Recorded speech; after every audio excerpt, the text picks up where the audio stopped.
konsep supply chain dari produk pupuk PT Pupuk Sriwijaya Palembang. Kembali lagi bersama saya Ramli Francisco Pandiangan, NIRM 01022186, Bud 6B, Polbangtan, Medan. Nah, di video kali ini saya akan membahas mengenai konsep supply chain dari produk pupuk Sriwijaya Palembang. Saksikan videonya. Supply chain dapat diartikan sebagai sekumpulan aktivitas dalam bentuk entitas atau fasilitas yang terlibat dalam proses transformasi dan distribusi barang mulai dari bahan baku paling awal sampai produk jadi pada konsumen akhir. Dalam supply chain ada beberapa pemain utama yang merupakan perusahaan yang mempunyai kepentingan yang sama, yaitu supplies, manufacturers, distribution, retail outlet, dan customer. Supply chain memiliki beberapa tahap jaringan. Chain yang pertama sebagai supplier, yaitu jaringan awal yang merupakan sumber yang menyediakan bahan pertama di mana rantai penyaluran akan baru dimulai. Nah, bahan pertamanya itu bisa dalam bentuk bahan baku, bahan mentah, bahan penolong, barang dagangan, dan lain-lain. Untuk chain 1-2, supplier ke manufacturers, di mana bahan baku dari supplier disalurkan ke manufacturers untuk masuk ke dalam proses pengolahan untuk menciptakan produk yang setengah jadi maupun jadi yang siap untuk didistribusikan. Kemudian chain 1-2-3 yaitu supplier ke manufacturers, kemudian ke distribution, di mana pada tahap ini barang yang sudah dihasilkan oleh manufacturer sudah bisa didistribusikan kepada pelanggan.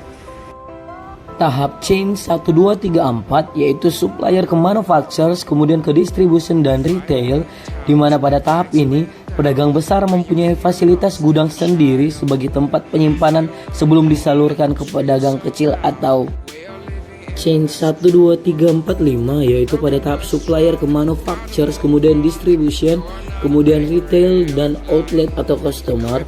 Pada tahap ini para pengecer atau retailer menawarkan barang langsung kepada para pelanggan atau pembeli atau konsumen yang menggunakannya.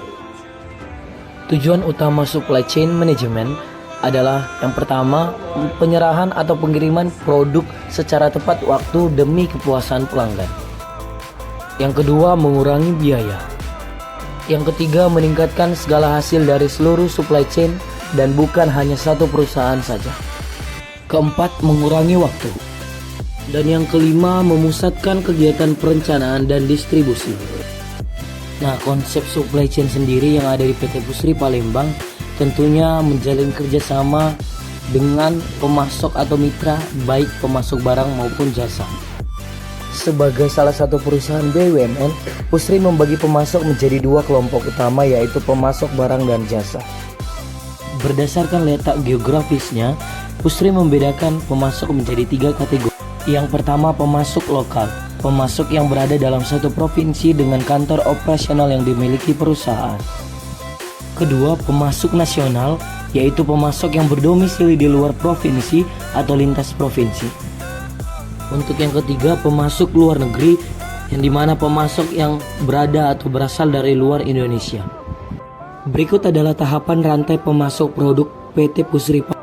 Pertama, sebagai sumber bahan baku, yang dimana proses rantai pasok produk Pusri dimulai dari sumber bahan baku utama untuk memproduksi pupuk seperti gas alam, fosfat, dan amonia. Nah, ini merupakan bahan penting dalam komponen pembuatan pupuk. Kedua, produksi pupuk. Pusri melakukan berbagai proses kimia dan fisika dalam mengolah bahan baku menjadi pupuk yang siap untuk dipakai. Yang ketiga, pengemasan dan penyimpanan, di mana setelah pupuk diproduksi kemudian dikemas dalam berbagai ukuran dan bentuk agar terlihat menarik dan aman untuk dibeli. Setelah pupuk dikemas, lalu pupuk disimpan ke dalam gudang, yang dimana gudangnya harus sesuai dengan persyaratan penyimpanan yang diperlukan. Keempat, distribusi, di mana distribusi ini adalah tahap kritis dalam rantai pasok, di mana pupuk akan dikirimkan dari pabrik atau gudang Pusri ke berbagai lokasi di seluruh Indonesia. Yang kelima, penyaluran ke petani. pupuk akan disalurkan kepada para agen distribusi atau toko pertanian. Dan dari sanalah petani dapat membeli pupuk untuk digunakan pada tanaman mereka. Nah, kesimpulannya, rantai pasok PT Pusri memiliki peran yang sangat penting dalam menyediakan pupuk berkualitas tinggi untuk mendukung pertanian di Indonesia. Demikianlah video mengenai konsep supply chain dari produk pupuk PT Pupuk Sriwijaya Palembang.